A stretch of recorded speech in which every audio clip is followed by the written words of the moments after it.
the elevator pitch is my nightmare. Okay. What am I? I'm somebody who was lost and where watchmaking saved my life. I did engineering, didn't know what to do in my life. I was very creative as a kid, and watchmaking really saved my life. And from there, I've grown with my life, my company and everything. And 14 years down the road, 7 years of Jägerle-Kult and 7 years of Harry Winston, I realized that the most important day for me in my life is going to be the last. And I want to be able to look back and be proud.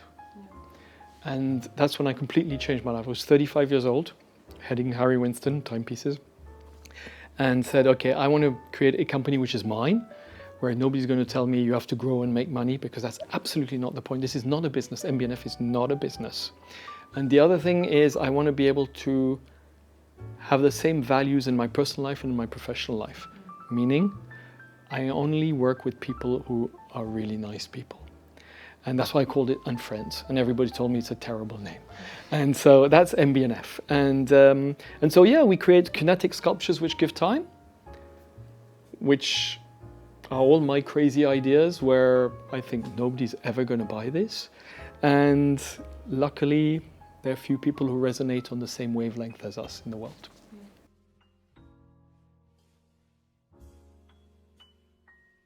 I don't know what I would have spent it on. I actually, all my professional life, especially at Harry Winston, where I was making quite a lot of money, I kept my very low lifestyle because I had this idea that one day there'll be something bigger than me. And buying more suits, more cars, and more watches, yes, but the rest, no, it's just fulfilling a void. So to actually fulfill that void, you have to create something and not buy stuff. And so I don't know. I actually don't know. You know, a lot of people ask me what regrets I have. I have none, because even I did all sorts of things which didn't work. Every time I was proud of what I did, and it failed. It's okay. We lost money. It's okay. And you only learn by falling down. So, no, I don't. I have nothing else I can think of today. And I wouldn't have liked to have a different life. Even though we had some really horrible moments, I wouldn't want not to have those horrible moments. Can you recall, it's not part of the question, but since we're talking about your trajectory as a watchmaker, one really low moment that taught you the most through this journey? When I started the company, I put all my savings in it, and all these incredible people came around me to create it. And the company, which was supposed to engineer and manufacture and assemble my first movement, which was a company I'd been working with in my Harry Winston days, did an incredible job. From July 2005 to April 2006, we managed actually to have a working prototype, which is incredible. And then in May 2006, that company got sold overnight to a brand. And of course, that brand didn't buy that company to make movements for other people, other brands. And that was a horrendous moment where I could see everything I tried, just you're on this mountain and you're falling and you're trying to, and then a miracle happened in January 2007. I didn't see any issue, and one of my friends' watchmakers came to my help, called 4 of his friends' watchmakers and says, Max needs help. They're like, who's Max? He needs your help. And these 5 guys helped me save my company in 2007. From January to June, it took them that long to assemble the first 2 movements. And I was able to deliver the first 2 pieces like a week before I was going into bankruptcy. But you can see that you're going to go bankrupt. You can see that you're basically being put in a grave and they're shoveling dirt on you and you can't do anything and you feel like you're dying. So that's something which I don't like remembering, but it hurt.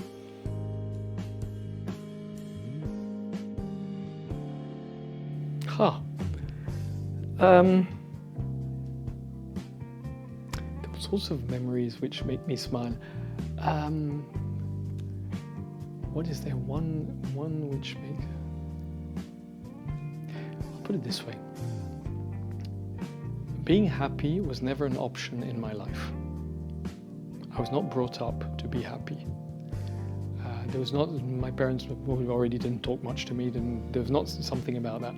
So I knew that if I wanted a purpose, if I wanted to be proud, I had to work like hell. That was part of, I was always working to try and improve and learn and be something and do something. And then I created MB&F, and yeah, I was super happy in MB&F, even though there were really tough years. But actually, no, I was super proud. I was not happy because there was so much on my shoulders all the time.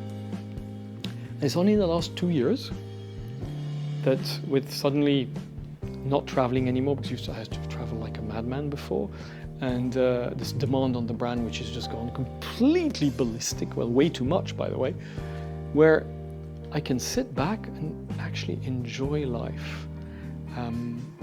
I can spend time with my family. And my happy moments are when I think of moments I'm with my family now. Even though for all my life, my happy moments was creating products. So I think it's now it's this, I think the happiness is balancing. I wasn't a balanced human being. It was always about creating and work and entrepreneurship. And now it's being able to have both.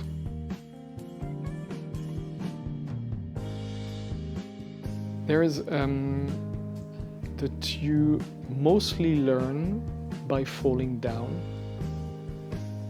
And there's this horrible thing that as a parent, you want your children to have a better life than you.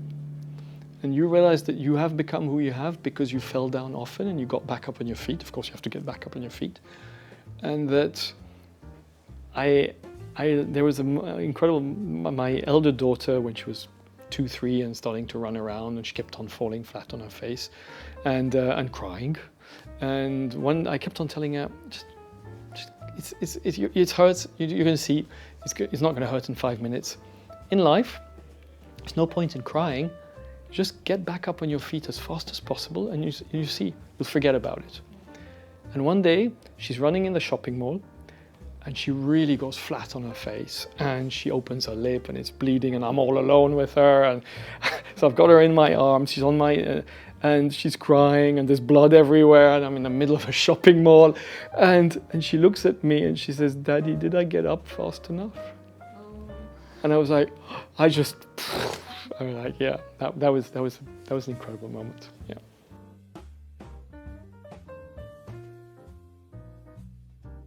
It can be a dream or a wish. I was a superhero. I was saving the world on a daily basis as a kid. And when I see the state of the world today, like, we would need a lot more superheroes.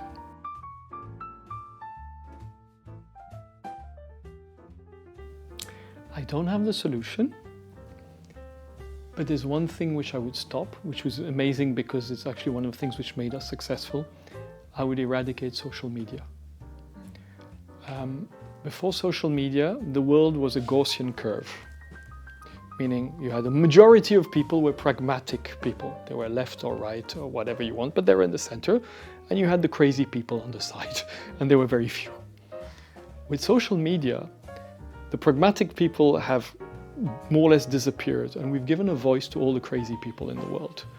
And that's basically, we've got all these extreme thoughts and where I see the world getting completely torn apart because we're giving voices to people who shouldn't have a voice and who basically are drawing in other more simple, pragmatic people to believe or to have their beliefs. So I think human beings intrinsically are pragmatic, nice people, but social media is not bringing us where they should go.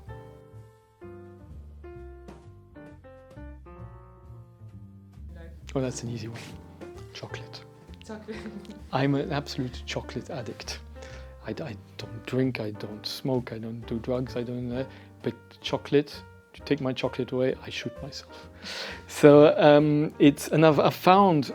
So I'm completely into these small producers from bean to bar. Again, artisans. what we do to watchmaking, I've found people who do the same thing in chocolate. And you appreciate And you see what they just buy the beans and then they roast them, and I mean it's a whole process, and there's this little company in Geneva who does that. They're the only ones in Switzerland from bean to bar, and it's insanely great chocolate. And so I am a complete addict. I go around with my slab of chocolate. I've got one here. I need to have, otherwise I'm like this.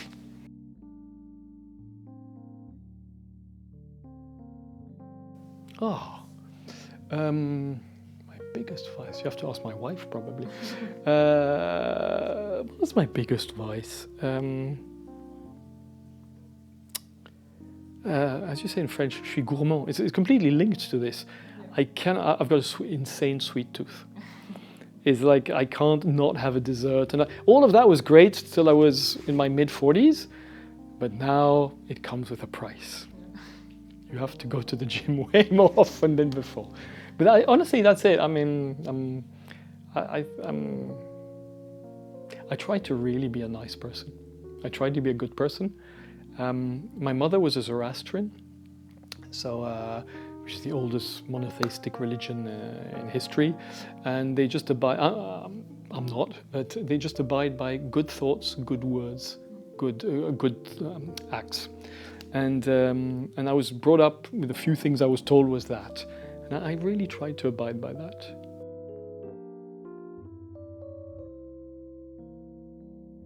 God, I have to go through my. It's Born to Run. Born to Run? Yeah. I don't. Bruce Springsteen. Why is it your theme song?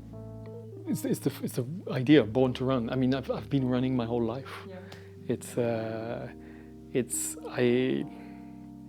That's the way I function. I'm an adrenaline junkie.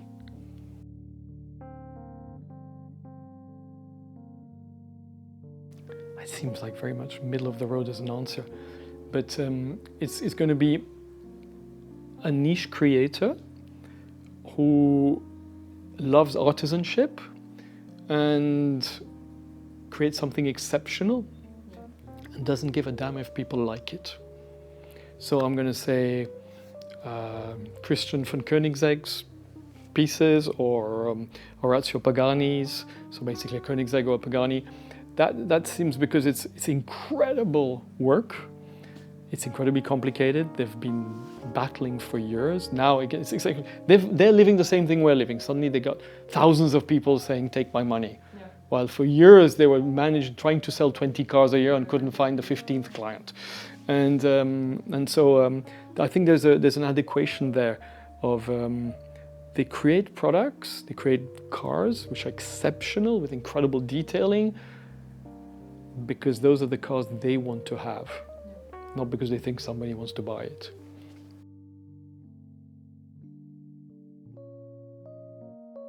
So we've done 20 calibers in 17 years, and I'm going to say, I can't choose one, it's impossible, but I'm going to say the few ones which terrified me the most. Those where I'm looking at them like, nobody's ever going to buy this. So the first one was our horological machine number 4 in 2010. So I'd virtually gone bankrupt in 2007, I'd virtually gone bankrupt in 2009, and I come out with a watch which is so incredibly polarizing and different from what anybody has done, thinking, I'm basically just survived 2 insane years and I'm going to commit suicide de facto, because I'm coming out with a product that nobody's going to actually buy. And when I presented it to my retailers in Basel World, exactly what I thought happened, meaning they were all like, do you have something else? No. See you next year. And then we did the launch, and then when we took a launch in 2010 was me sending 200 emails to 200 journalists I knew with the, hi, this is my new product, this is a photo, etc. So of course they talk about it because it's completely nuts. And then the phone starts ringing and the emails start coming in of my retailers going, that thing you showed us in Baselworld, you still have one? I'm like, yeah. Well, there's a guy in the store, he's come with the photo, he wants one. And that piece we did 25 a year for 4 years, so 100 pieces. There was never one in inventory anywhere. And it was the most insane piece of watchmaking I think the world had seen by that day. And that's going to basically liberate me, because I thought if people are ready to follow me there, I can go way further.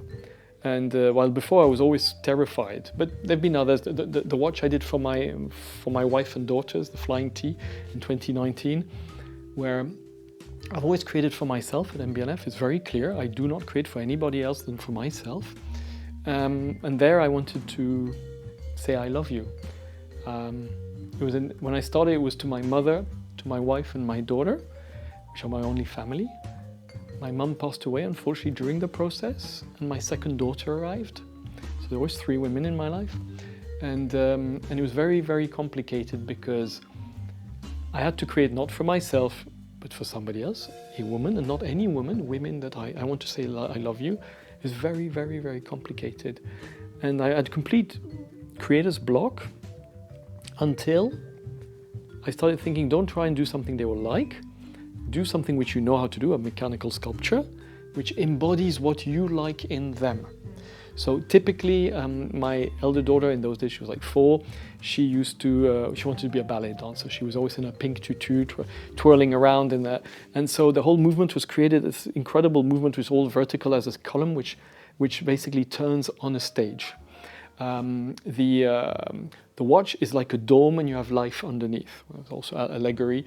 The system which winds it up is a big sun, because before they arrived in my life, I was centered on myself, and now they are the center of my life. So they are the sun, and I'm now gyrating around them. And all these things that I tried to put as messages and come out with it, but it was a complicated process. At the end, my wife discovered it the day of the launch. We did an event where we presented it, and she had no idea why she was there. And when she stopped crying, she said that she liked it, so I liked it. So it was nice. It was worth it. I was going to ask what was her reaction, but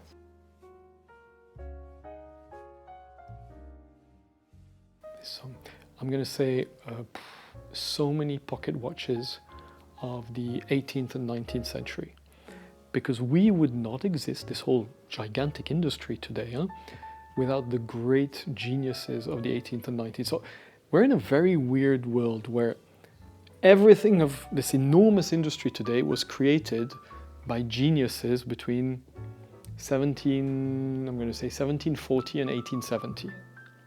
And half of the time they didn't even have electricity. And they were making these insanely beautiful complications that they invented. They machined themselves, took years to assemble, and that they still work today, and they're still more beautiful than what we can do today. And so those pieces, when I look at them, I'm like, we've got now CAD/CAM, CNC machines, 5-axis 3D mills. It's insane. We can grow 3D print products. We can do incredible stuff. And we can't get to that level of genius that they had.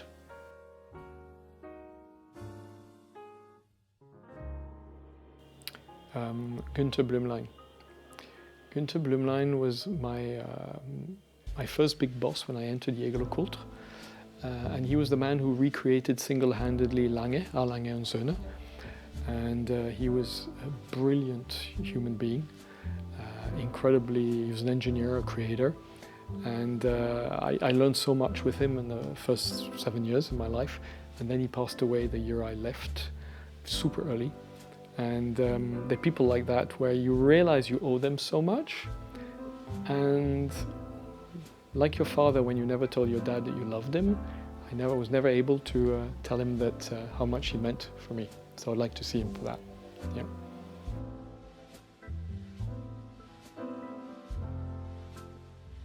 The word disruptive. Everybody's using that. And you look at what they have in their hand when they're saying disruptive, you're like, seriously?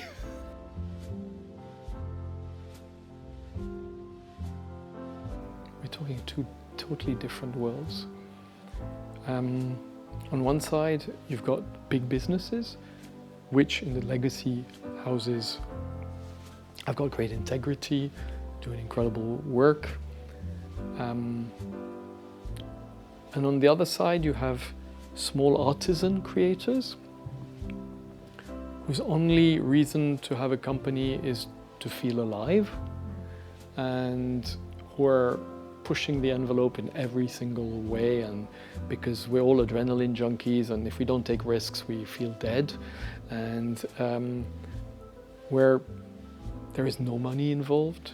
Up till very recently we're all struggling, and anybody who wanted to become, it's interesting that, by the way, all of us independent watchmakers who have a certain name, we're all old fogies.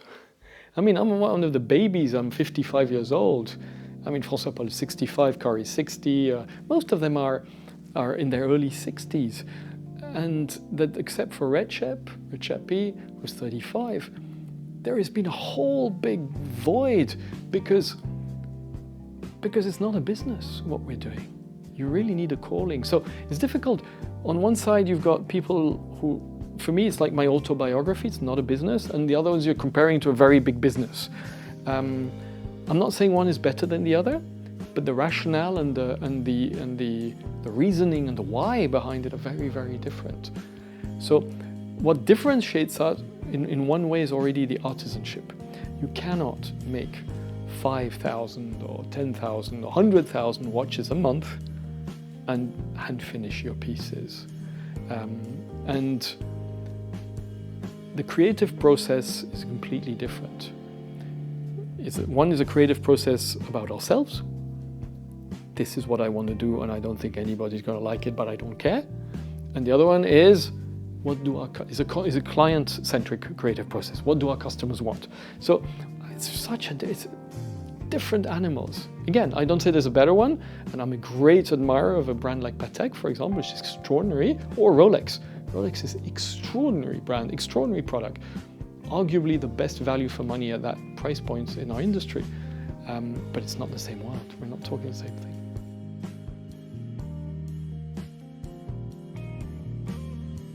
Three words.